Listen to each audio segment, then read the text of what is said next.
Jovem maranhense sofre uma abdução alienígena traumatizante. É encontrado em estado grave, paralisado. Chega a ficar 9 dias internado em uma CTI de hospital. Quer saber mais? Pegue seu café e vamos para a história.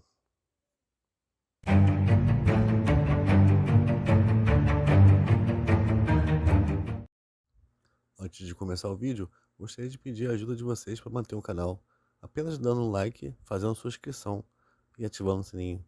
Muito obrigado, agradeço de coração. Agora vamos para a história.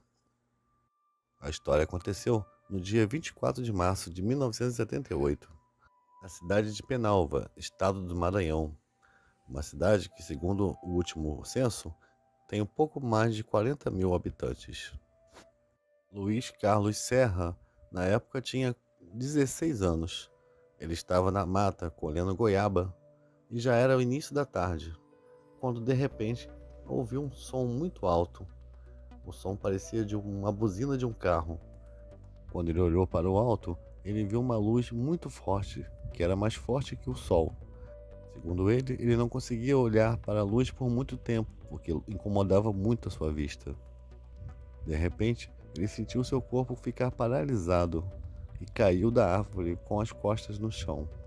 Nesse momento, Luiz Carlos só conseguia mexer os olhos e ouvir. Todo o seu corpo estava paralisado. De repente, ele começou a sentir que alguma coisa puxava para cima. Ele começou a subir em direção ao objeto, como se estivesse sendo erguido, sem que nada o tocasse. Então, do alto ele pôde ver melhor a nave. Era uma nave oval, com 4 esferas embaixo, sendo uma iluminada. Na parte de cima, tinha 3 janelas. Uma estava aberta, e foi por onde ele foi introduzido na nave. Ao entrar no objeto, ele foi colocado na posição dorsal, ou seja, com a barriga para cima. Ainda estava totalmente paralisado. Mesmo assim, ele percebeu a aproximação de 3 seres extraterrestres. Esses seres tinham aproximadamente 1 metro de altura. Tinham um macacão metálico que cobria o corpo todo. Eles usavam luvas e botas, uma pequena mochila nas costas e um capacete com um visor. Os seres falavam um idioma totalmente desconhecido, e sua entonação era diferente da voz humana. Tinha sons altos e graves, completamente diferente. Luiz percebeu que o objeto estava em movimento, fazia um barulho muito alto, e ele estava em uma sala de aproximadamente 9 metros quadrados, com todas as paredes brancas, e no fundo tinha 3 cadeiras que parecia ser de metal, estavam estranhamente viradas para uma parede lisa, sem nada. Luiz não soube dizer o período que ele ficou na nave, mas ele foi levado para um ambiente totalmente diferente. O corpo dele flutuou novamente e ele saiu pela mesma janela que ele entrou. O ambiente do lado de fora era bem estranho. Ele foi colocado em uma mesa e percebeu que era um lugar com uma grama alta, escuro. Ele não conseguia ver o céu. Não tinha árvores, nem pássaros, nem sons nenhum do ambiente. É então que os 3 seres se aproximaram novamente. Eles introduziram uma borracha no nariz dele e colocaram uma esfera transparente em sua boca. Essa esfera liberou um líquido que desceu pela sua garganta. Foi nesse momento que Luiz apagou e ele não soube dizer o que aconteceu depois com ele naquele local. Quando Luiz acordou, ele já estava no matagal, na cidade de Penalva. Era o início da noite do dia 27 de março, ou seja, ele ficou 3 dias desaparecido. Ainda paralisado, ele começou a gritar, pedindo socorro, e quem ouviu foi um pescador que estava próximo a ele. O pescador se chama José Ribamar dos Santos. Ele ouviu os gritos de socorro e foi imediatamente resgatar o Luiz. Ele reconheceu o Luiz, sabendo que ele estava desaparecido há alguns dias. Ele tentou levantar o Luiz, mas ele não conseguiu ficar de pé. Então ele carregou o Luiz até o barco e levou depois até sua casa. Chegando na sua residência, os familiares levaram ele diretamente para o hospital de Penalva. Chegando no hospital, ele foi atendido por enfermeiros e médicos e foi internado.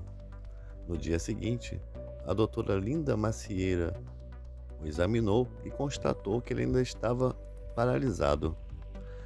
O exame de sangue revelou que ele não tinha nenhum indício de drogas ou álcool, que descarta a hipótese dele estar sob efeito de drogas. Em sua boca faltavam 4 dentes e ainda sangrava. Outros dentes se encontravam parcialmente quebrados.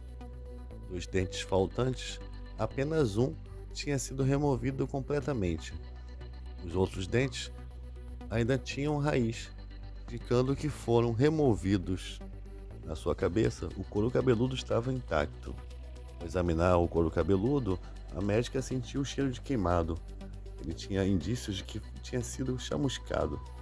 As orelhas tinham marcas de queimaduras. Luiz ainda apresentava um corpo muito rígido. A médica tentou mover seus braços e pernas sem êxito. Então ela resolveu fazer um teste de sensibilidade usando um alfinete. Ele não demonstrou dor em momento nenhum. Luiz permaneceu internado por 9 dias. Sem comer, teve que ser alimentado por soro. E como ele não urinava, tiveram que passar uma sonda vesical para ele poder urinar. No dia 30 de março, ele foi transferido para o Hospital Cerne, em São Luís, onde ele foi examinado por médicos de várias áreas. Todos chegaram à conclusão de que ele estava sofrendo um estresse pós-traumático, que ele estava em estado de choque devido a um trauma muito forte. Seria impossível ele estar fingindo essa paralisia, pois até o estímulo da dor ele não reagia. Alguns dias depois, ele recobrou a fala e os movimentos. Ele foi entrevistado por 2 psiquiatras, o Dr. Renato Bacelar e o Dr. Bacelar Viana. Fizeram entrevistas exaustivas, tentando achar um ponto de contradição, mas alegaram que o rapaz não chegou a cometer nenhum erro da história. Essa história foi investigada pelo ufólogo e jornalista Bob Brad. Ele colheu todas as informações, inclusive no período que aconteceu a abdução, várias pessoas observaram luzes e OVNIs naquela região. Podemos observar nesse caso um tipo de abdução traumatizante, onde a vítima sofre sérios danos e corre risco de vida. O jovem Luiz Carlos contou a história várias vezes sem nenhuma contradição. Menino muito humilde, sempre foi bem visto por seus amigos e colegas. Inclusive, não ganhou nada com essa história. E você, gostou do vídeo? Não esqueça de fazer sua inscrição, dar seu like e ativar o sininho. Isso é muito importante para nós. Muito obrigado e até a próxima.